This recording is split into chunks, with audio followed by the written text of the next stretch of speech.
Hello guys, welcome back to Beyond the Realms, and just wanted to do a quick little video here. I just got done reading the Dawn of the Dead novelization today.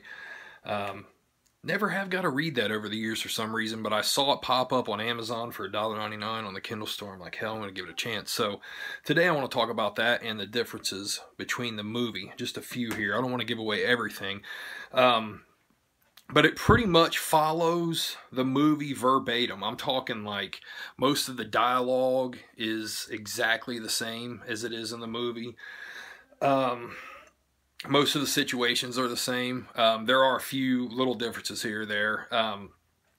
But just to give you an example of a couple, so this is going to be a spoiler. If you don't want a spoiler, you might not want to listen to this.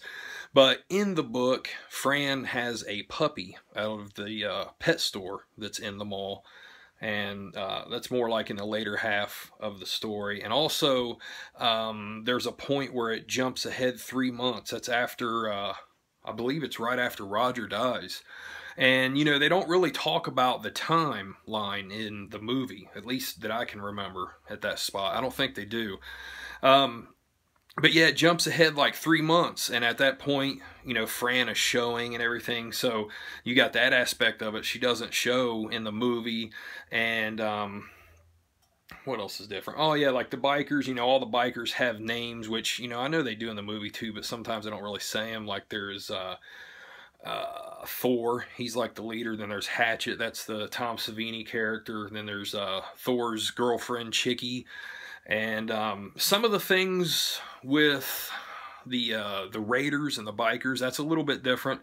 It does have a pie fight. It's not nearly as in-depth as it is in the movie, but there are some mentions of that stuff. And some of the ways some of them are killed in this is a little bit different than the movie. And another part that's really different. When Roger dies, he's in the bed, and it's doing the whole thing where Fran and Flyboy are listening to the broadcast, the TV broadcast, and Peter is in the room with Roger waiting for him to die, and he dies. And you know, in the movie he just sits up and the blanket falls down. Well, in the book he actually stands up, and him and Peter kind of mirror each other. They both set up at the same time, and then as Roger stands up, Peter stands up, and then he shoots him. So that's a little bit different. And I was wondering if the book was going to have the real nihilistic ending like George Romero talked originally about doing, where Peter does kill himself and then Fran gets killed too. It's a real nihilistic ending, which Romero has alluded to on some special features.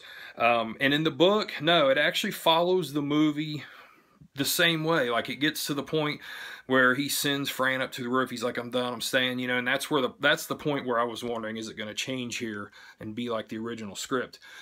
But no, he does have second guesses, and he eventually, you know, he goes up, gets in the helicopter with Fran, and the dialogue I think is slightly different there at the end. But it ends pretty much the exact same way.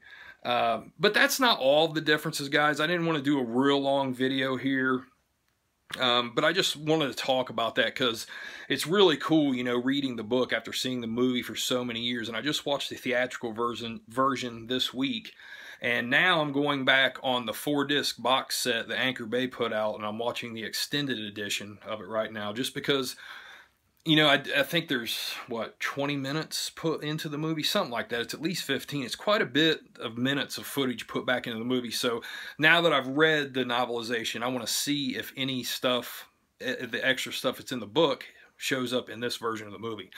So yeah, guys, if you have not read Dawn of the Dead, you can get it right now. Or at least it was $1.99 on Amazon. I'm not sure if it still is now. But I imagine it is. But guys, it's well worth the pickup. It's a great book.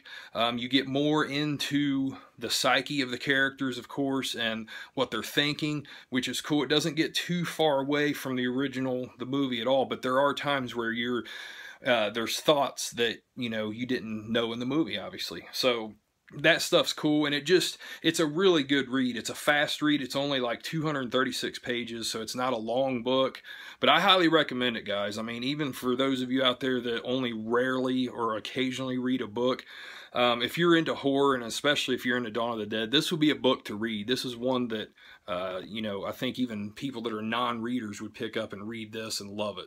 So, guys, that is Dawn of the Dead, the comparison between the movie and the book. Hope you guys liked this video. Let me know if you liked it, and let me know if you'd like to see more of these. I only really did one other one, I think, before, and that was for The Shining. But if you'd like to see more of these videos, guys, just let me know.